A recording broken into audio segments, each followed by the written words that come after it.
there's Fatu. Yes. Fatu, like, it's a big guy, big guy. And he does all this. If you see Fatu in the indie scenes versus Bandido, versus Vikingo, you see it, he does the same high flying things, even for his size. Now he's in WWE. So every big guy or every worker that does lucha moves is obviously the top.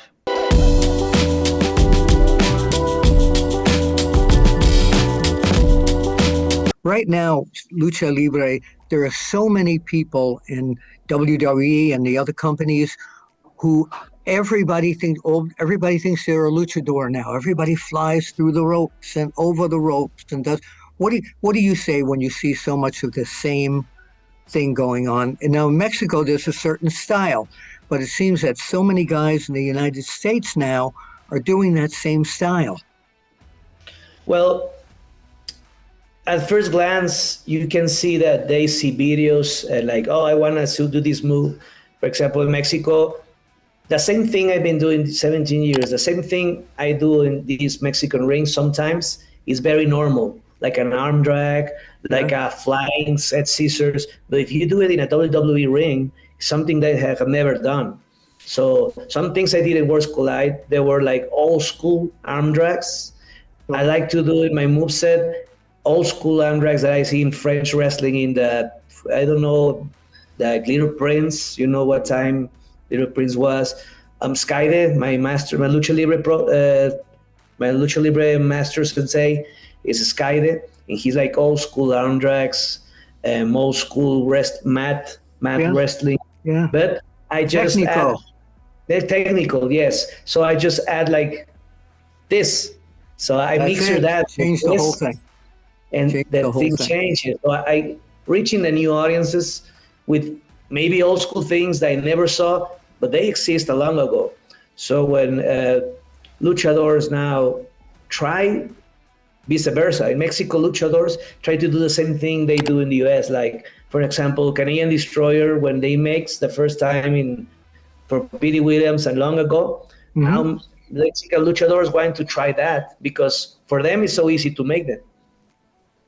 Luchadors are more like agile. They do more like high, very aerial moves. Yes, dangerous moves, and maybe some like corkscrews to the outside. And there's a lot of moves that it's Mexican. A lot of young guys do, but in American wrestling, maybe they try to do that kind of moves, but because they haven't seen it there, but it's so risky, and not everybody does them.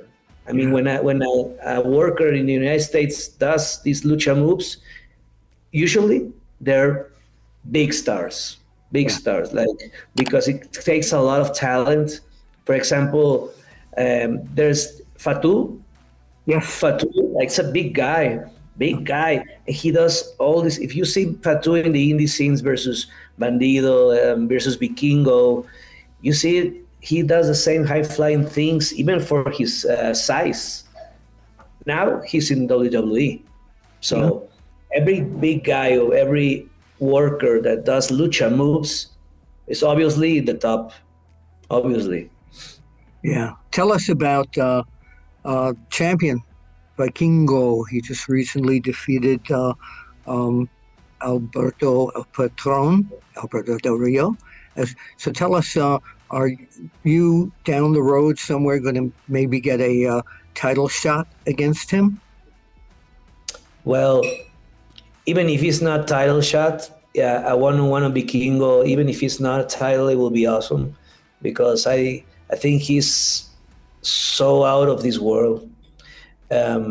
What makes him out of this world?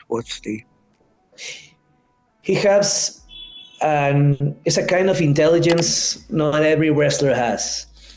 One thing is having talent to walk the ropes or having flips and stuff. Other thing is having intelligence about how you make the move and how you move to another, how you make chain reactions.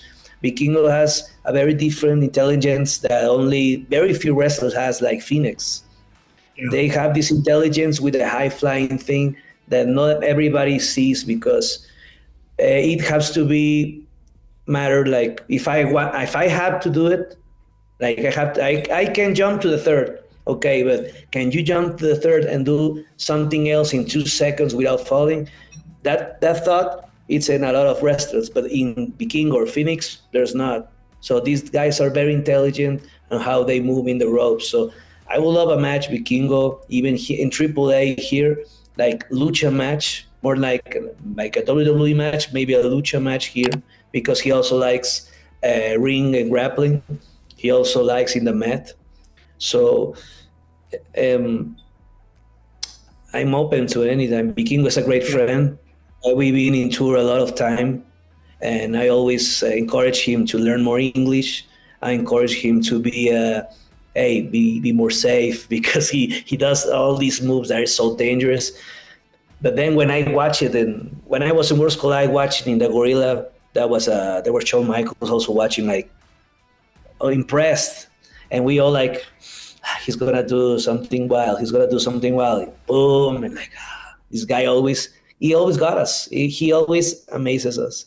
There's no match that he does a thing that surprises us. He always surprises us.